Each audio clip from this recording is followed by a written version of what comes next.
Welcome to what I'm sure you're going to enjoy is a great performance this afternoon. My congratulations to Mrs. Stiles, outstanding music teacher, something I know something about.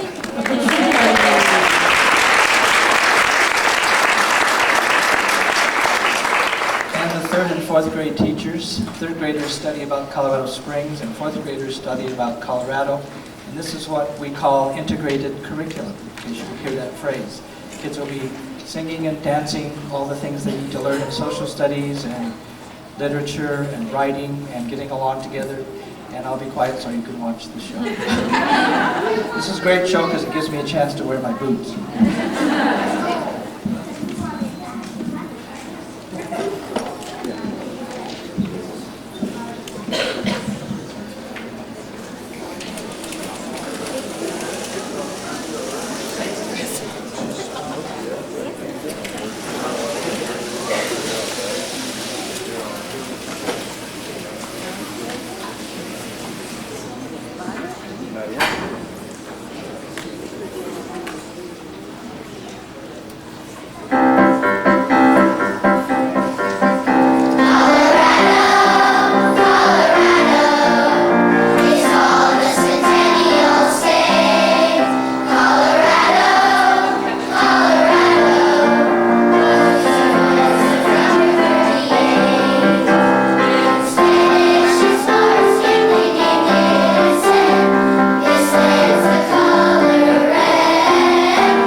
Story about this great state of Colorado.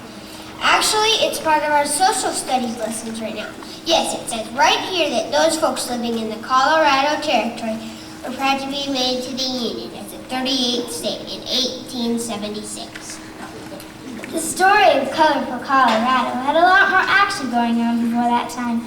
Why, the cliff-dwelling Indians had been making their living in the Mesa Verde region for hundreds of years until they mysteriously abandoned their homes at the end of the 13th century. In fact, we've learned that numerous Native American tribes occupied parts of Colorado area over several centuries, the Ute tribe being one of the most numerous and oldest continuous residents of Colorado. Then we had Spanish and French explorers laying claim to the lands of the West, including much of the Rocky Mountain region. I read that by 1803, while Thomas Jefferson was president, the United States bought a bunch of land west of the Mississippi River, which included much of our future state. It was a great deal called the Louisiana Purchase for only $15 million. What a steal! President Jefferson decided to send two explorers, Lewis and Clark, out to this wilderness to see what he had bought. Their expedition lasted 2.5 years and covered 7,689 miles. While they were returning from the northwest, another explorer was heading to the southwest. Here in Colorado, he made a famous discovery.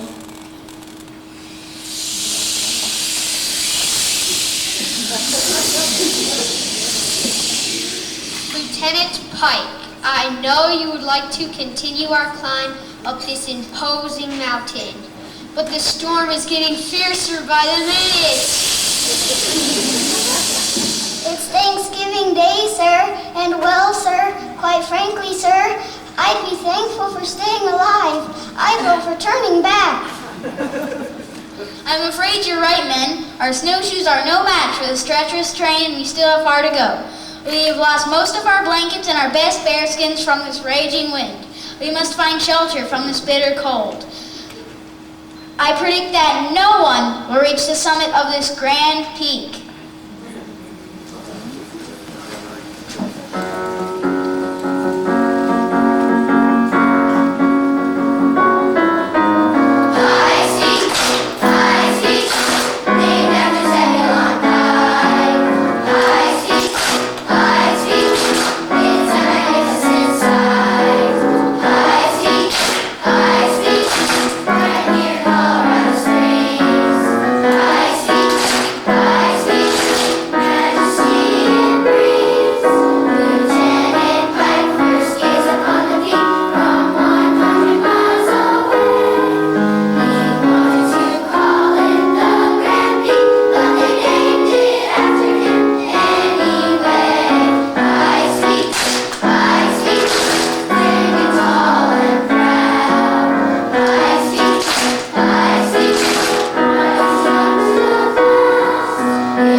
Yes, Zebulon Pike never did climb the mountain named after him and headed on towards the area near Leadville as he continued his exploration. But you'll never guess who was among the first people to climb it. A woman named Julia Archibald Holmes. Julia was an adventuresome young woman who traveled west with her husband James in a covered wagon along the Santa Fe Trail in 1858.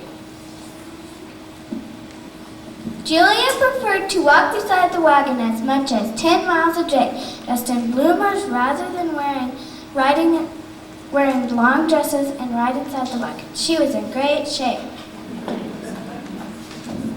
When she and James started to climb the peak, she carried 10 pounds of bread, lots of warm clothes, and a really warm quilt. James carried pork, coffee, sugar, and water, hoping it would be enough for the 6 days they'd be gone. And in addition, for inspirational reading, they brought with them a book of essays by Ralph Waldo Emerson. So there's Waldo!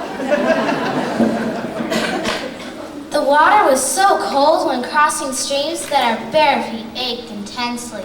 Many times I'd wondered if we'd even make it. But after camping in a cave of rocks and trees for a day of rest, we struggled over a huge ridge of rock and snow and reached the top.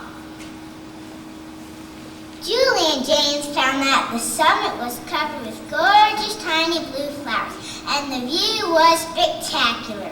Speaking of witnessing the spectacular view, one day day, some of the other teachers and I decided to go on a trip to Pikes Peak. We hired a prairie wagon. Near the top, we had to leave the wagon and go the rest of the way on wheels. I was very tired, but when I saw the view, I felt great joy. All the wonder of America seemed displayed there with sea-like expanse. Oh, beautiful for spacious skies, for amber waves of grain.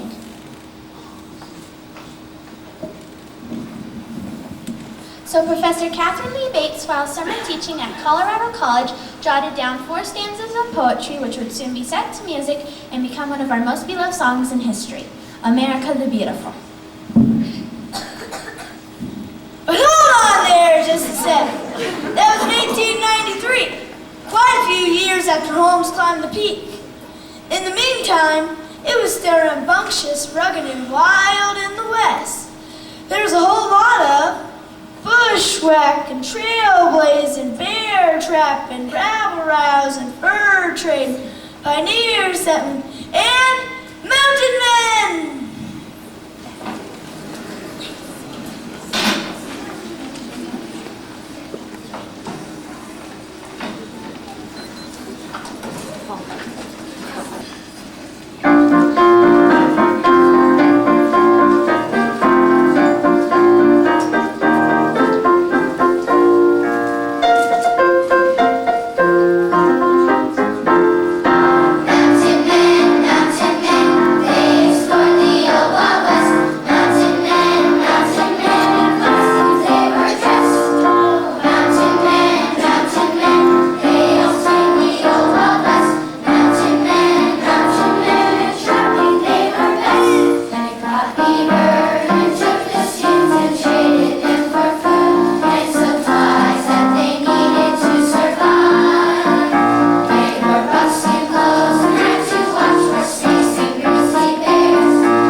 Remember those explorers who you mentioned earlier in the play, like Lewis and Clark?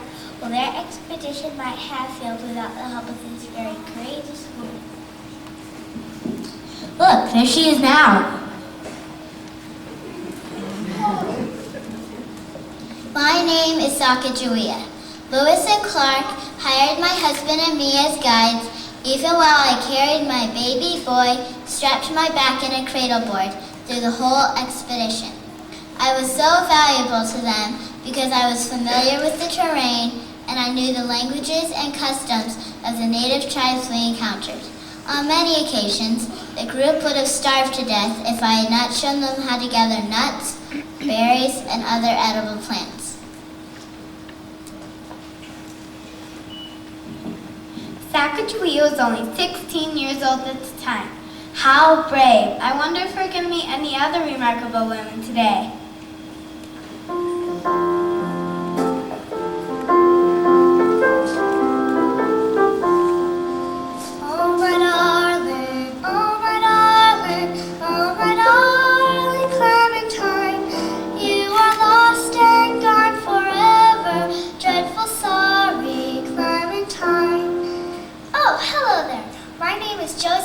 Better known as Silver Heels by the men of this mining camp of Buxton Joe.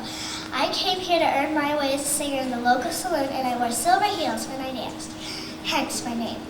But then a smallpox epidemic hit this camp, and I stayed here with the men to nurse the sick and the dying.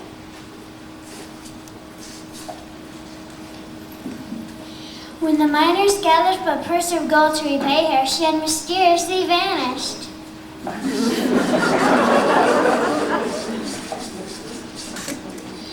But still wanting to honor this brave woman who had risked her life to save theirs, they named a mountain after her. Today, Mount Silver Heels still stands tall in the Rockies near Fairplay, Colorado. Who's that? Well, howdy. My name's Adeline Hornback, and I own 115 acres of the fertilest ranch land in this valley. Since my husband died, it's been rough. But my 3 boys and my girl, they help me with all the work. Baling hay and digging up taters. I'd like to stay and visit, but I just shot myself a coon, and I better get this cooter scoop before it's dark. Adeline Hornbeck's ranch, one of its original buildings still standing, can be seen today near the Florissant Fossil Woods National Monument. She was a courageous homesteader, and speaking of homesteading, what a rugged, back-breaking, exciting way of life. It's hard to make people back in the eastern states understand about homesteading out west. Back east they complain about snowstorms and icy rain. Out here, us Colorado settlers got plenty of snow. But more than that, we've got dirt. That's for darn sure. Most of us started in a dugout, which is basically a cave scooped out of a hillside, fitted with a door and a stovepipe. But that was only temporary till we could build a sod house, or a soddy as we call them. The soddies sure are dirt cheap to build, but impossible to keep clean. Dirt's always falling from the ceiling. I have to cook, holding an umbrella to keep the dirt out of my pots.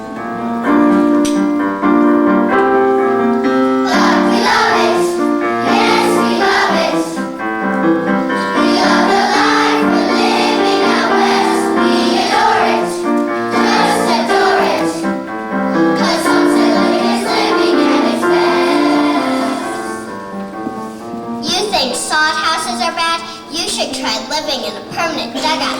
That's where you dig a hole as wide and as long as you can and cover the top with boards. We don't just have dirt trickling through the ceiling. We have cows and wagons rumbling over us, or anything else that happens to wander across the roof.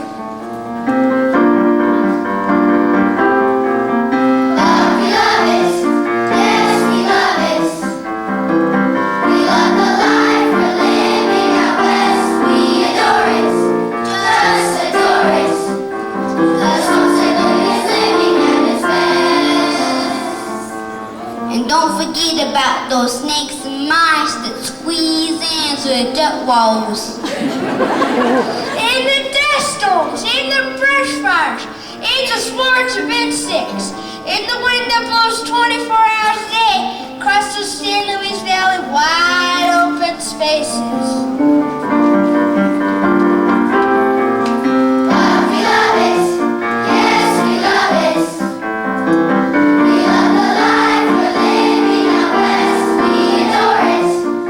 Just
do your corner.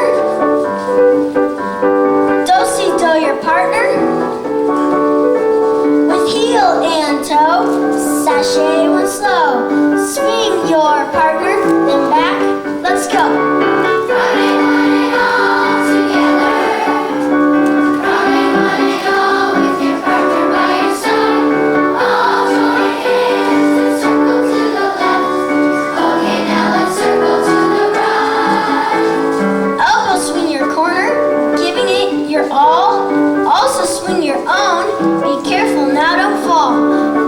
Circle left to the right hand star we call.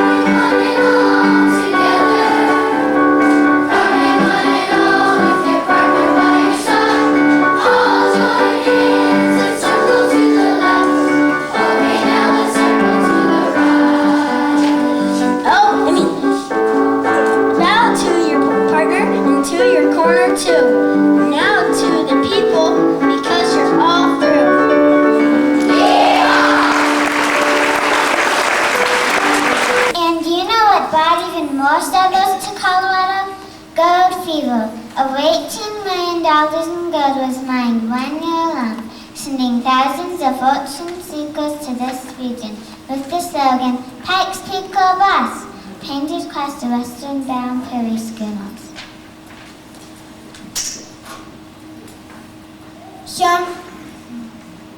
Some dared to come on foot, pushing handcarts and wheelbarrows.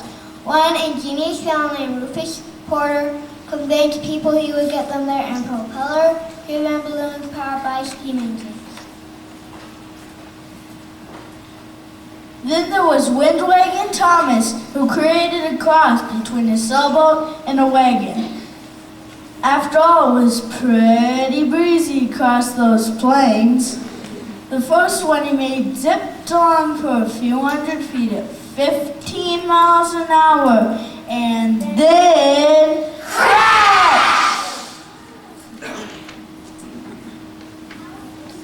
But however they got there, the potential prospectors were after one thing. Gold rush!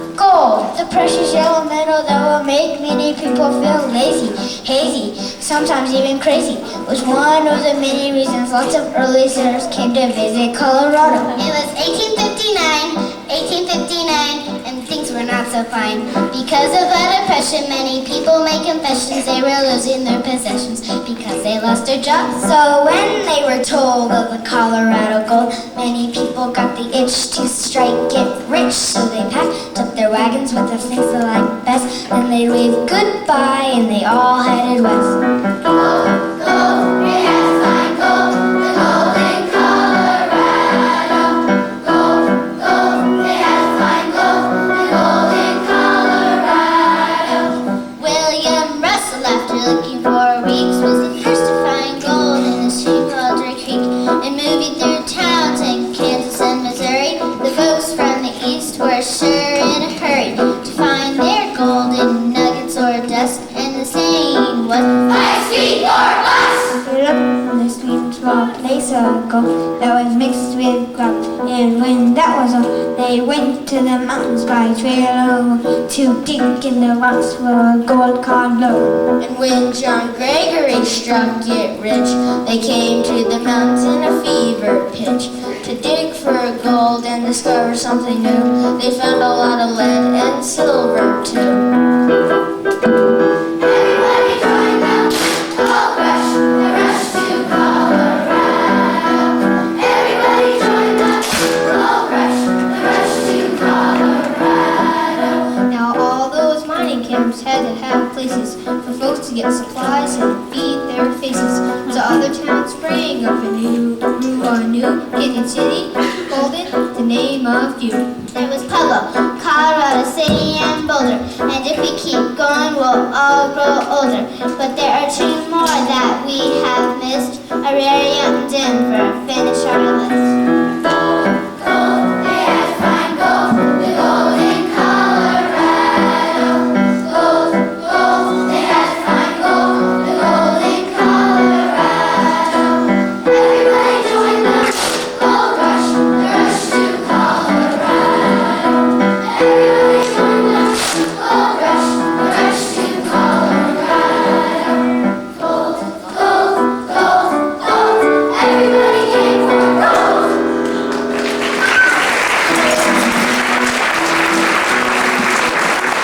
In reality, most of these hopeful adventurers failed to find any gold and trudged really back home with the cry of Pikes Peak humbug. But those who struck it rich really did. Gregory Gulch near Center City was dubbed the richest square mile on earth. There was a flurry of mining activity just about everywhere, and a flurry of every other kind of activity to support the miners. Boarding houses, general stores, saloons, gambling halls, banks, blacksmiths, and the all-important postal office. Morning, sir! Wider up here. U.S. Mail stagecoach driver, and this here's William Cody. He's been riding shotgun for me.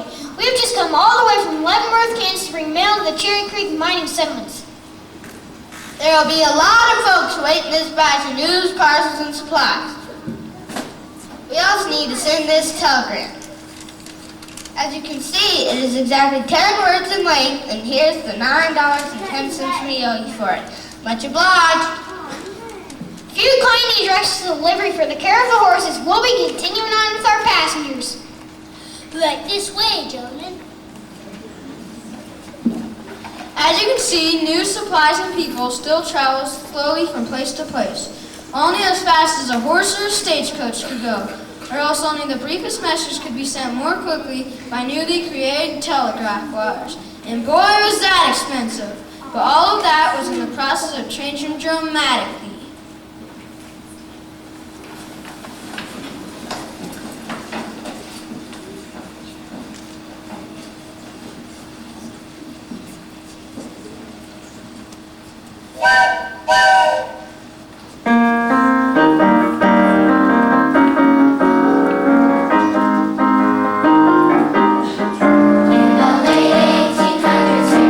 Colorado, there came a faster way to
locomotive steamed into Denver of June 1870, and the first Pullman car, that's the one that carried passengers, arrived in October of that same year.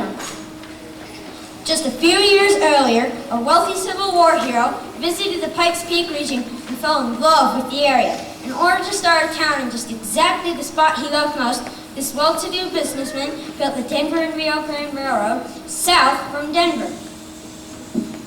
It was General William Jackson Palmer. He bought the prairie land at the foot of Pikes Peak, and as he was planning his town, he made sure every street was wide enough to make a U-turn in his carriage. He named it Colorado Springs, not because it boasted any springs, but because he thought the name had a nice ring to it. I wonder what else he was thinking.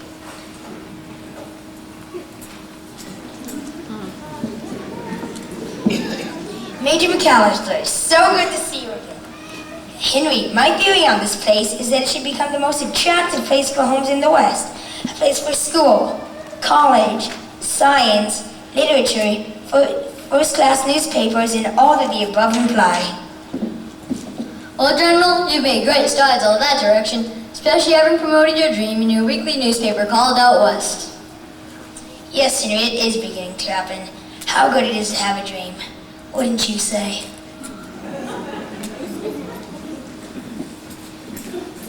William Jackson's Palmer's dream continued to blossom in his desire to establish a city of culture, refinement, and opportunity was furthered by other wealthy visionary men, like Spencer Penrose, Charles Tutt, and Winfield Stratton. So Colorado Springs was established in 1871, just 5 years before Colorado became the 38th state. By the way, General Palmer's newspaper, Out West, eventually became the well-circulated Colorado Springs Gazette. Colorado Springs, proud to be founded because of one man's dream. Proud to be part of the Centennial State. The name sure does have a nice ring to it, don't you think?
I think you're already preparing for the next program, passing in the pom-poms. If you just relax for a minute, 4th grade and my 3rd grade cast members. We're very proud of you this afternoon, boys and girls. There's one person I'd like to thank before I thank all these other teachers that have helped put this together. You know, this is a combined effort by all means, and I can't do this alone at all. We have, you know, from even Mr. Sampson, who gives us